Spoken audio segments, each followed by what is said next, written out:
DJ Ferris. It's Chicago, nigga. It's the real one. Hit me. Only one is pulling shit the fuck up. Let's get sports talk. What do we say about these Packers? Like, it does feel when they are cooking, and you know a little bit about facing Aaron Rodgers in the biggest of games. When they are cooking, that offense still looks awfully good. What do you see from them right this minute?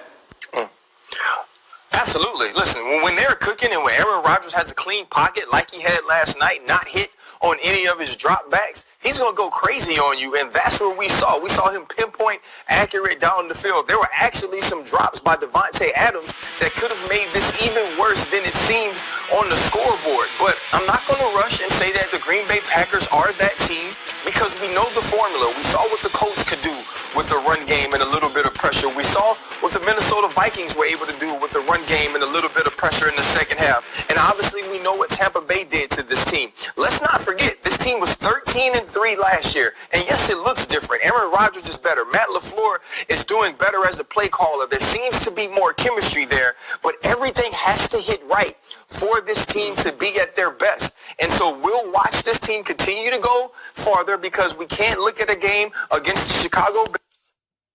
Because long as they had Aaron Rodgers, he make a big difference. He had Adams, and then he had St. Brown play good last night. He had everyone clicking on all senators, and they had a clean pocket because the offensive line protect well up front.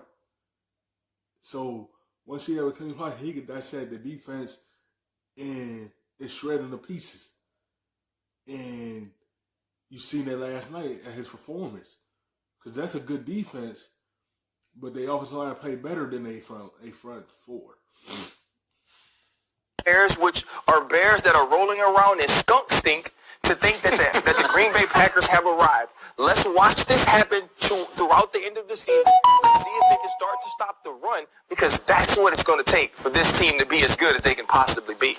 Well, on the other side, Dan, I mean, the Green Bay Packers, as RC just said, are a defense we've seen give up a lot this year. And so now back comes Trubisky. What did you see from the Chicago quarterback?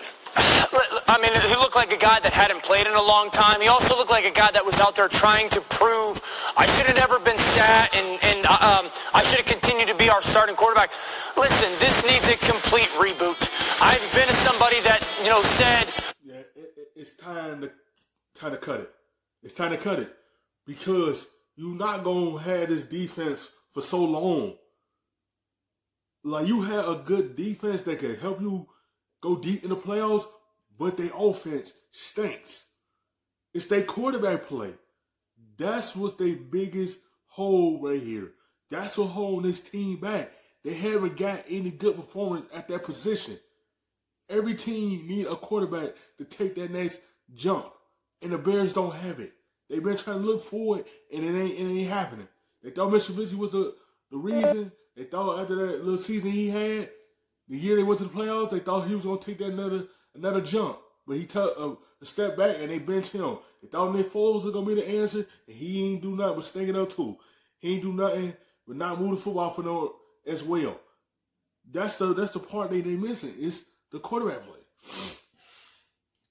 Are they using Mitch Trubisky the right way or the best way? And I still don't think they are. But at some point, Mitch Trubisky needs to understand and valuing the football is paramount. He's got to throw the ball much better. And so this has been a failure when it comes to the draft pick. I think it's going to cost Matt Nagy his job, potentially their general manager, Ryan Pace, and Mitch Trubisky probably a new home. And so then, Rex, that's the offensive side of the ball. How about the defense? The Bears are supposed to be one of the best defenses in the NFL. Yeah, I mean, that's what blows me away. And if they were, they would have responded a lot differently yesterday. But you just gave up almost 200 yards rushing to the Green Bay Packers. Greeny, you talked about Aaron Rodgers threw 4 touchdown passes. And you gave up 200 yards rushing. Like, this is amazing. And that's why, I'm not surprised at Dan saying that maybe Nagy gets the boot after this. But here's the thing that I am shocked with about this game. The Bears average 7 yards a carry. They're not even averaging 2.7 a carry for the year, but they actually average 7 yards a carry. That's why you're going to have Mitch Trubisky throw the ball into team meetings? What are you doing, man? I mean, to me, they have no plan, and I see where Dan's coming from. I wouldn't be surprised either if they make a move. It's a team that was 5-1. That it just shows you how far this team is going downhill. Everything got to be cleaned out.